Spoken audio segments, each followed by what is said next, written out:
السلام علیکم ورحمت الله وبرکاتو. زه یم ستاسو ورور عطا خاورین او تاسو ګورئ خاورین وایس یوټیوب چینل. ملګرو، په نننۍ ویډیو کې موږ تاسو ته درښیو چې څرنګه تاسو ګرین سکرین ویډیو جوړولی سئ، یعنې هغه ویډیو چې د هغې بیکګراونډ تاسو په اسانۍ سره بیرته ختمولی سئ او ویډیو پر هر قسم تصویر باندې لګولی سئ. نو راځئ چې ویډیو وګورو. تر ویډیو کتلو نه مخه ملګرو، که چیرې تر اوسه تاسو زموږ چینل نه وي سبسکرایب کړی، نو مهرباني وکړئ چینل سبسکرایب کړئ او ویډیو لایک کړئ. نو ملګرو، راځئ د موبایل سکرین ته. تاسو به په خپل موبایل کې کین ماسټر ایپ لرئ، دا به تاسو خلاص کړئ. اوس ما خلاص کړ، تاسو ورته ګورئ، پر د پلس نشان باندې به تاسو کلیک وکړئ او له دې څخه بعد به بیا تاسو ته دا انټرفیس راوړي او پر دې به 16.9 باندې کلیک وکړئ. دا سکرین چې تاسو ته خلاص شو، په دې کې به تاسو میډیا باندې کلیک وکړئ او اول واره به خپل بیکګراونډ سلیکټ کړئ. دا د ما بیکګراونډ راوړه دلته، دا به لږ داسې غټ کړئ چې کومه باندې ستاسو ویډیو پوره راځي، او بیا د دې بیکګراونډ کلر به تاسو زرغون کړئ، یعنی ګرین سکرین به دلته تاسو ته جوړ سي. او له دې څخه بعد به تاسو وګورئ چې څومره قدر ویډیو تاسو جوړوئ او پر هغه باندې به تاسو خپل کار شروع کړئ. پر لیر باندې به کلیک وکړئ. دلته ما څه الفاظ لیکلي دي هغه به زه راوړم دلته، بیا پر دا ګرین سکرین باندې ولګوم. دا به هم بیا زه تاسو ته مخته په بله ویډیو کې در وښیم چې دا الفاظ تاسو چیرې لیکلی سئ او په کوم ځای کې تاسو سیو کولی سئ او بیا څنګه دلته راوړئ. پر دې باندې به زه تاسو ته بله ویډیو راوړم. او اوس دا د الفاظ ما دلته راوړل، پر دې ځای باندې مې ولګول او اوس ما پر ان انیمیشن باندې به کلیک وکړو.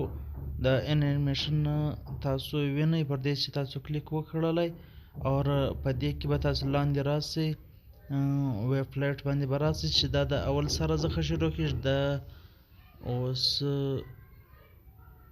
دا ګوره د اول سره څخه به دا شروع سي او د دې سکینډونه چې دي دا به تاسو ور زیات کړئ چې په زیات وخت سره دا تر اخره پورې رسي. دغه رنګه به ملګرو تاسو بیا پر لیر باندې کلیک وکړئ. اوس زه پر لیر کلیک کوم، له هغه څخه بعد به بیا پر میډیا باندې کلیک وکړئ چې کوم لیکایي تاسو کوم الفاظ تاسو پر لګول هغه به بیا راپورته کړئ له ګیلري څخه او دلته به یې ولګوئ. دا دې ما بیا هغه الفاظ راوړل ومې لګول. وایس خو ورسره نشته، تاسو که وایس ورسره ایله کولی هم تاسو دې سره وایس هم لګولی سئ او دلته ما چې دی دا ساده ولګول. دغه رنګه به تاسو ملګرو چې کومه لیکایي لګوئ هغه به ګرده دلته ولګوئ تر اخره پورې او دا به ستاسو ویډیو مکمله په ګرین سکرین کې جوړه سي. ګوره دلته بیا ما انیمیشن ورکړلی، نو هغه چې دی بیرته ویډیو برابره سوله، سکینډونه به هم تاسې ور زیات کړئ. دغه رنګه تاسو مکمله ویډیو جوړولی سئ. اوس دلته ګورئ چې مکمله ویډیو ما جوړه کړه. زه به ویډیو یو څه سکیپ کړم ځکه چې مکمله ویډیو چې زه جوړومه د هغه ټایم هم زیاتیږي او وخت هم اخلي. تاسو یې وینئ ملګرو چې ویډیو په سلو موشن کې هم تاسو وکتله چې څرنګه تیره سوله. نو اوس زه ویډیو سکیپ کوم، بیا به بعد له هغه څخه تاسو وګورئ چې ما مکمله ویډیو څنګه جوړه کړې ده او څرنګه مې تر اخره پورې ورسوله او څنګه مې سیو کړه. دا د ملګرو ما ویډیو پوره کړله او مکمله سوله، جوړه سوله ګرده ویډیو. دا کم زیات ګرین سکرین چې پاتې سو ملګرو دا به تاسو کټ کړئ، له دا ځای بیا ختم کړئ. دا ستاسو مکمله ویډیو سوله او تاسو یې کتلی سئ تر اخره پورې. دغه رنګه تاسو هم ویډیو په خپل موبایل کې ګرین سکرین ده جوړولی سئ او دا لیکایي چې کومه ده دا به زه په را روانه ویډیو کې تاسو ته در وښیم چې څرنګه تاسو په خپل موبایل کې په ډیزاینینګ باندې او ښایسته لیکایي کولی سئ. نو دا ویډیو پوره سوله، تاسو تر اخره پورې وکتله او دا ویډیو به اوس تاسو سیو کړئ، بیا به یې په خپله ګیلري کې هم وګورئ، د موبایل په ګیلري کې. نو اوس راځئ چې دا ویډیو سیو کړو، بیا به یې په خپله ګیلري کې وګورو.